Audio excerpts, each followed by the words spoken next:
Hey guys, David here with Sheepdog Services. Tonight, I'm gonna do a couple of different types of knots that I picked up through my career in the military and also through my career working offshore. All right, so stay tuned and enjoy the video.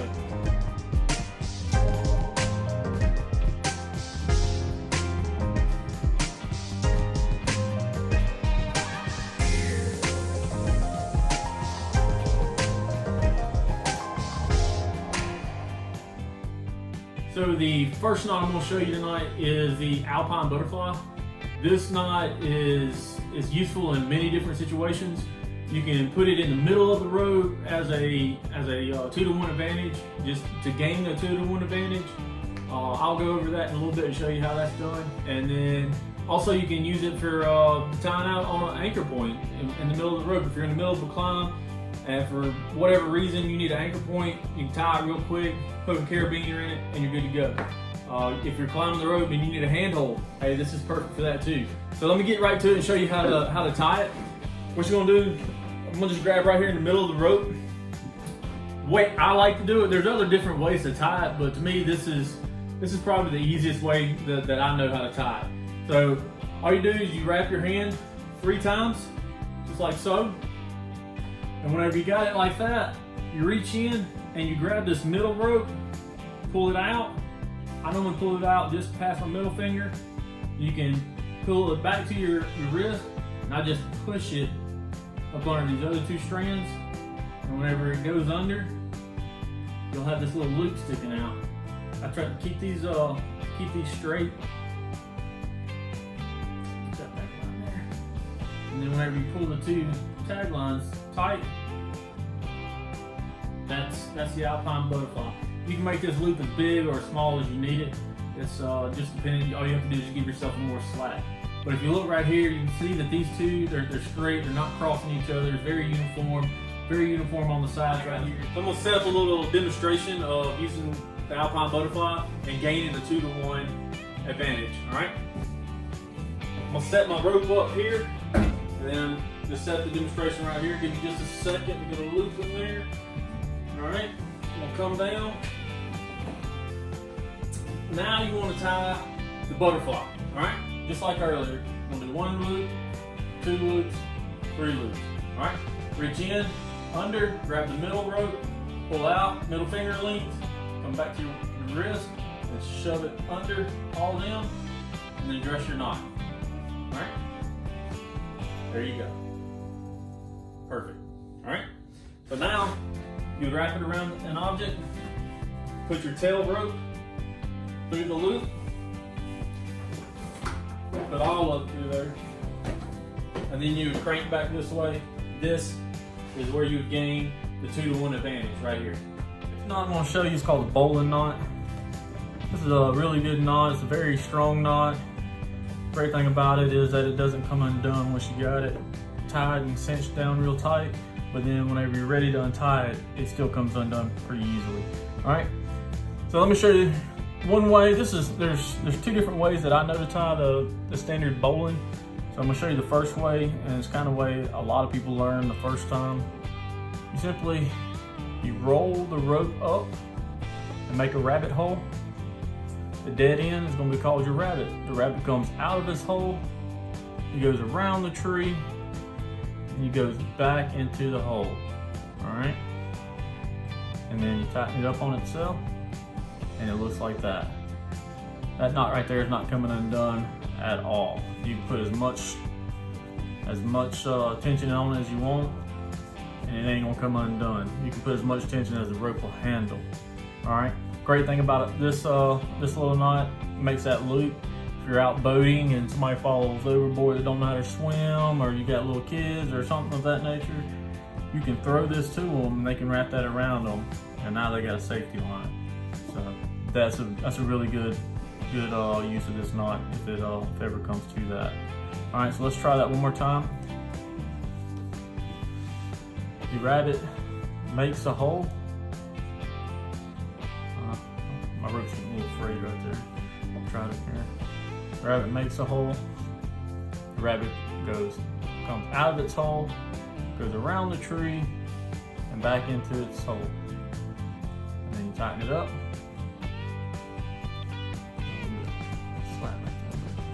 there it is again. All right, that's one way. This next way I'm gonna show you, it's the way I prefer. It's a lot faster. To me, it's a lot easier. So, take your dead end, simply put it between your two fingers, whichever fingers you want. Don't really matter. You throw it over your live end, just like so.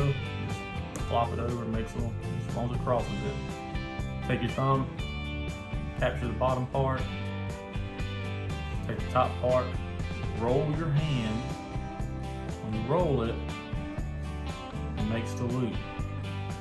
And then you just simply go around the live end and then back through the hole. Tighten it up. Or I guess we're being technical, you can say dress the knot. There you go. It's not hard at all. So a little bit quicker doing that. The more you practice this, the faster you can get really fast, like crazy, scary fast, tying a bowline. If the need ever arises, it's actually really good to know that. So like I said, capture, flip, around, back through, there you go. All right, if you're doing any kind of tree work, this is also a good knot to know in case you need to tie off anywhere. That knot is not coming out. It's extremely secure knot. And then it unties super easily as well. Now, there's also a variation called the running bowline. So I'm sure you want this scrap piece of wood here. So well, just imitate that this is something in the woods that you needed to tie off to or to cinch up. You needed an anchor point or something of that nature.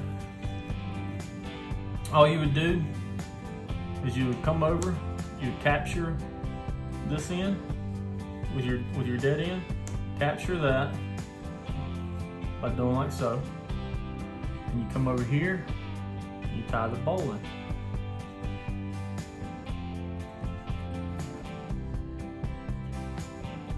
Tying it backwards, I ain't very good this way.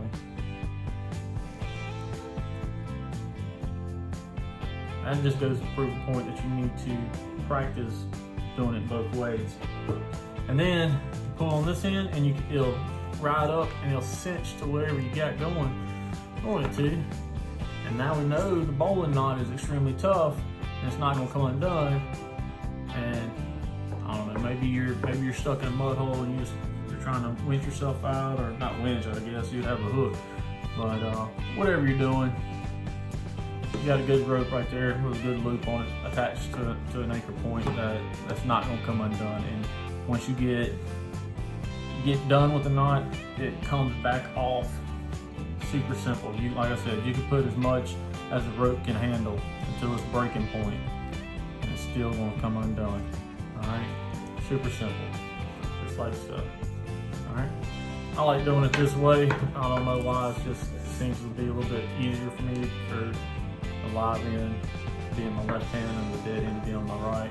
Just capture, actually I'm tying the bowline. But you capture this end, and once you capture this one, you can actually let this end go. You're completely done with it for the running bowline. Then you come over here, grab it, makes the hole.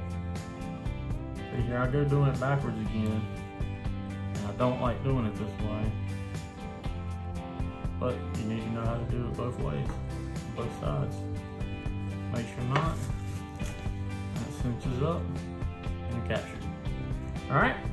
There's another variation called the flying bowline. If any of you got kids and they've seen Moana whenever he's on the sailboat, yeah, that's the flying bowline. I'm gonna show you how to do that. That way you can be the cool dad for a minute. Hang tight. Alright, so the next knot we're gonna talk about is called the chain knot. It's really useful for storing your ropes and keeping everything nice and neat so that when you need it, it's there, no aggravation. It's not all balled up in a ball, you're good to go, okay? I'm gonna show you how to tie it. Actually, I'm gonna show you how to untie it first because obviously I've already got it tied up here. And it's tied off at the end, so it doesn't do anything down here. It's called basically a stopper knot without having to tie the knot. So you undo the bottom, and I'll show you what I'm talking about in a minute. Say that you need a few feet, all you gotta do is pull the rope and it unties itself. that's the benefit of this knot. The great thing about it is it's just so simple to get what you need. Now, to tie it, all you do is just basically you just wrap the rope around your hand, put this end through the loop, and you just keep doing that until you've got the whole rope or extension cord, any kind of cable, any kind of cordage this will work on. Another great thing about it is, if you got 100 foot of rope, it'll break that down to about 30 feet. So, you know, it'll reduce it down to about 30% of what it was. Now that we're at the end of the rope, I like to leave myself a little bit more room. I'll speak about that in just a minute, why I like to have that extra room. All you gotta do to keep it from undoing itself, simply go back through the knot, or the loop, and then there's, it's secured off. It ain't going anywhere, it's not gonna come undone. Now that I got it like that, I like to throw another loop at the end, like so. You can do whatever knot you feel like. Do another bowline, that's fine. We talked about that earlier, that you know how to do it. You just simply put it up there on your loop. This is where I normally keep mine, and then you can just flip it on up there like that. It's completely out of your way, but it's there when you need it, and it's readily available. It's not all knotted up in a big mess. So that's the chain knot. That's a few benefits of the chain knot. Alright guys, so if y'all made it this far in the video, I super appreciate y'all watching. If you've liked the content, go ahead and hit that subscribe button and tap the bell. That way you'll be notified every time I put out new content. Alright, so now, without further ado, I'm going to do the flying bowline, or as your kids know, the Moana knot. Alright, you're going to have about a foot and a half to 2 foot in your right hand with your palm up. You're going to have a little bit of slack in the middle. Your left hand's going to be palm up. And then you're going to step on the rope over here. You're going to fling, twist, and there it is. All right, that's a great line if you need to throw it out to somebody and you're in a hurry and somebody's life depends on it. I'll slow it down so that you can try to see what's going on. It's kind of hard to slow this knot down to show, but we want to give it a shot. All right, like I said, about a 1.5 to 2 feet. Step on the rope over here. A little bit of slack in the middle. Both palms up. When you throw this rope around, this wrist is turning in, right? So as you throw and turn, the tail should come up top of your arm and around the rope, and you should have 2 loops. Well, let's try that again. There we go. No big deal. You should have 2 loops. The loop in your right hand should go through the loop in your left hand. When you do that, grab it with your left hand. You're going to let this loop go, the right hand slides down, grabs the tail end and also the dead line. And then you just pull it tight. And that doesn't come loose.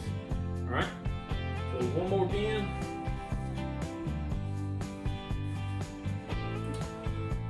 Foot and a half, 2 foot. Step on the rope, a little bit of slack. Throw, turn, twist. Bam. There you go. Alright? Thanks for watching, guys. I really appreciate it. Alright guys, so that's going to do it for me tonight. I really appreciate y'all watching. If you want to see more videos of knot videos, or if you'd like to see me build this table, let me know down in the comments below and I'll see what I can do. Alright? Y'all have a good one. Take care.